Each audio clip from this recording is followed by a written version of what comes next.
A dramatic day on the Hill yesterday. The Conservative Party dumps their leader and prepares to rebuild again. Meanwhile, the protest blockade against vaccine mandates and COVID restrictions continues outside of Parliament, and the political positioning around that protest continues inside. When it comes to the ongoing protests, I and all of our government clearly condemn the desecration of national monuments and the display of hateful symbols. Maybe all the horns have affected her hearing because I don't know if she heard my question, so I'm going to ask it again. Where is the olive branch? Because Canadians are looking for an olive branch. The government doesn't have to agree. They don't have to even like the protesters and the trucks that are parked outside, but they need to provide a solution.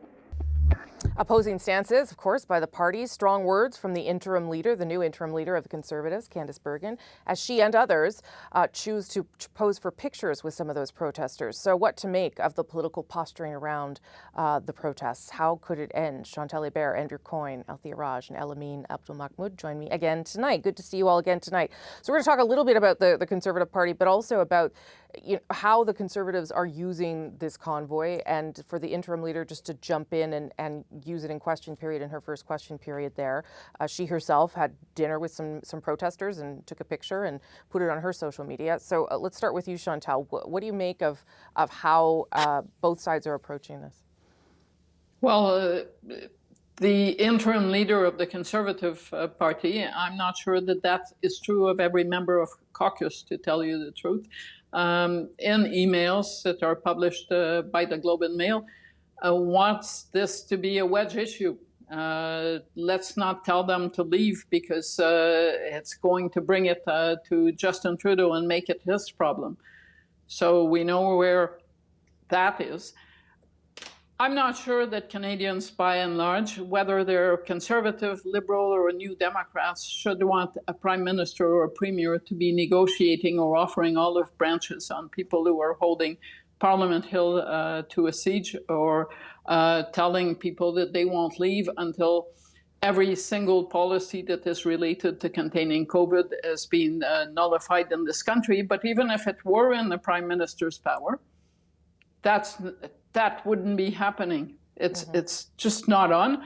It is also very, very far removed from the reality that there is not a single demand from the people who are left on Parliament Hill that Justin Trudeau could accommodate, including his own resignation, that would yield the result. The truckers demand initially, the 10% who won't get vaccinated to cross the border, it wouldn't change the fact that they could still not go in the US and not have to quarantine. So I'm not sure. I wish she would have described what an olive branch looks like. Yeah. Yeah, I mean, that is sort of the problem here, Elamin. It is going out and taking pictures with protesters what is going to get this solved? Probably not. So I don't know what an olive branch is either. I mean, maybe an olive branch is complete sedition, and maybe the government should completely, walk off the hill and leave the Governor General in charge. I think that was the original thing that was in the memorandum of understanding. Look, the Conservatives are sort of trying to figure out at what point can they attach themselves to this movement. And I think there is probably real frustration from Canadians, vaccinated or unvaccinated, over how long the vaccine mandates have gone on in this country.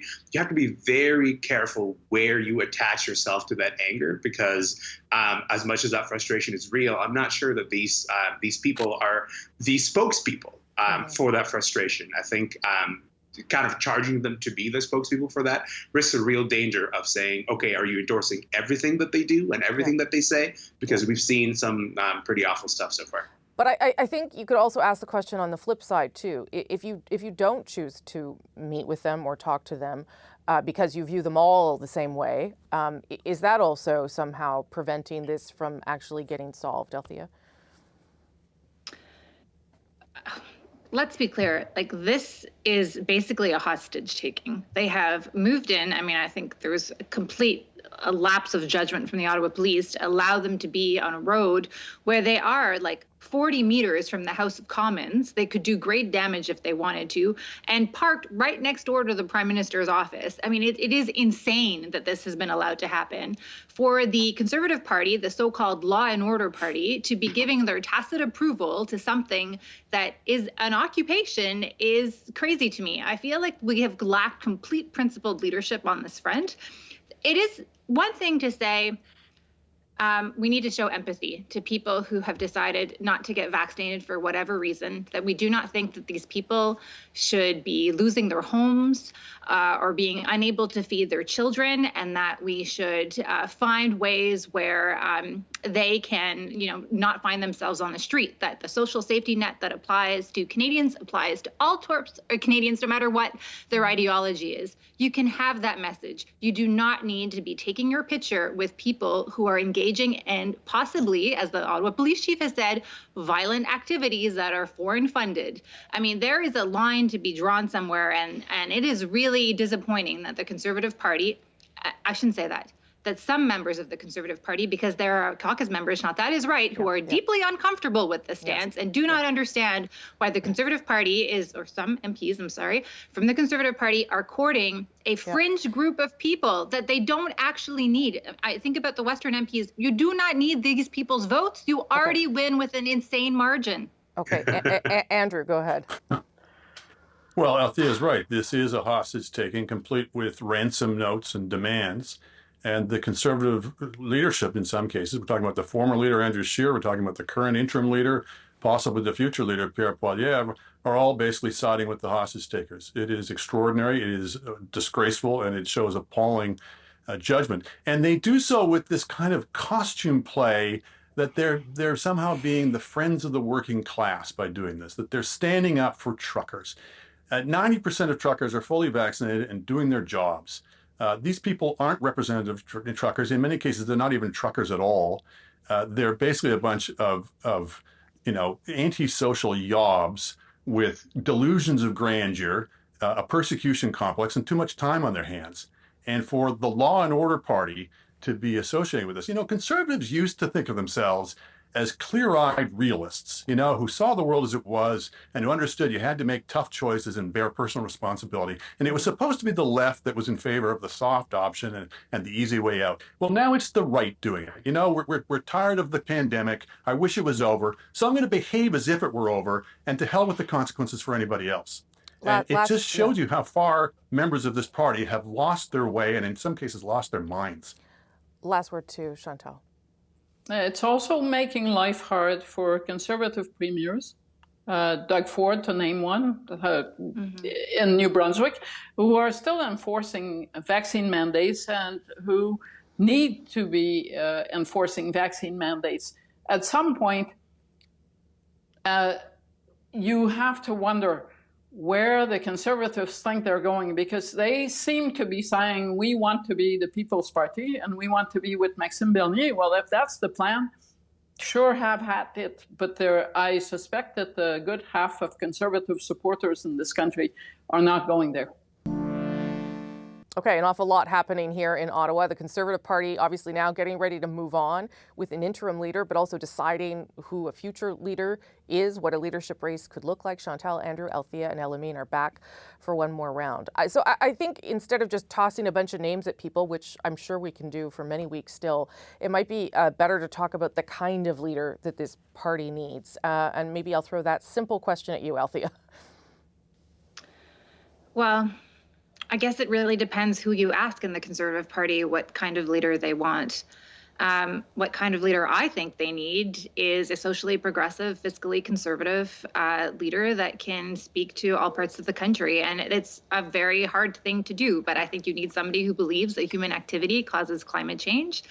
I think you'll have to find somebody who can toe a fine line on, condemning Bill 21, the law in Quebec that discriminates against people that wears religious symbols, but that uses language that doesn't alienate your Quebec caucus, because that is a concern at the moment.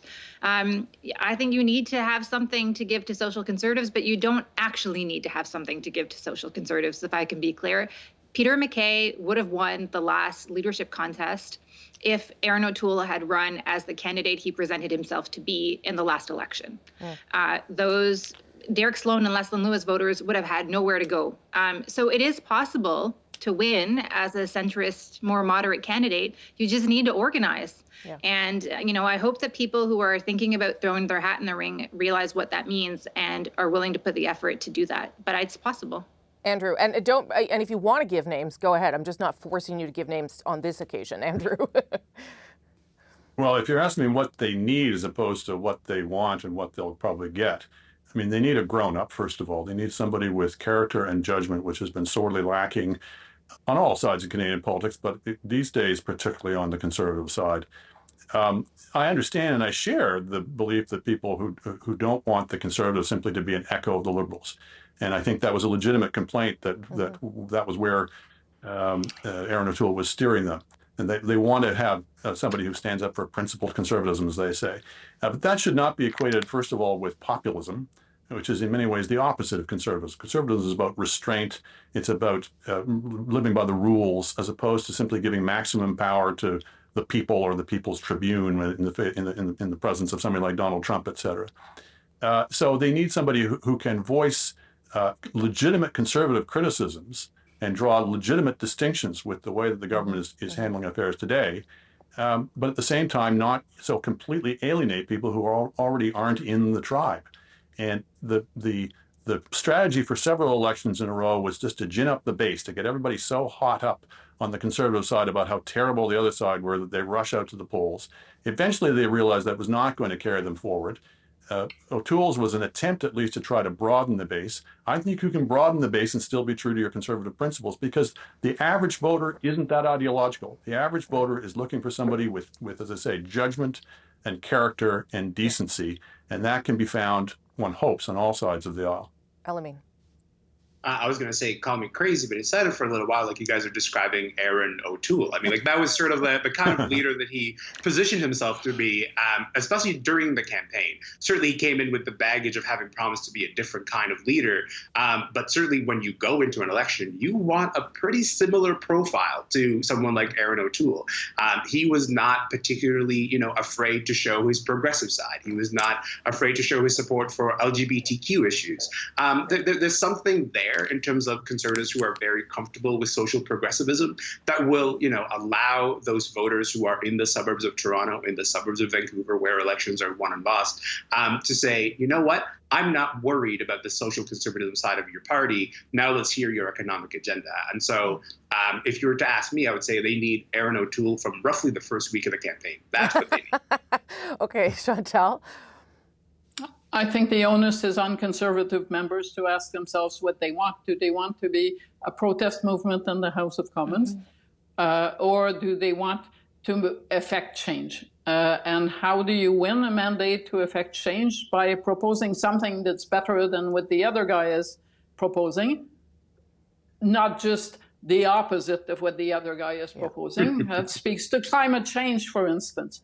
If you think you can win an election in this country based on saying no to measures to mitigate climate change and be serious about it, then you want to be a protest movement and you want to become a rump, you might as well join Maxime Bernier's party. But it is on Conservative members to think of that. Yeah. I believe they're able to think of that in the same way that they decided at some point to bite the bullet and vote Stephen Harper in as leader, despite the fact that he was telling, for instance, social conservatives that he was not going to be pursuing their issues if he became leader. But that leader can't be Aaron O'Toole on day one of the campaign. He's got to be the leader that looks like that and wins a mandate from the membership on that basis. Right. That's key. Okay. Yeah. Okay. A good 2 times you guys came in this week. Thank you so much for that. We'll talk more, of course.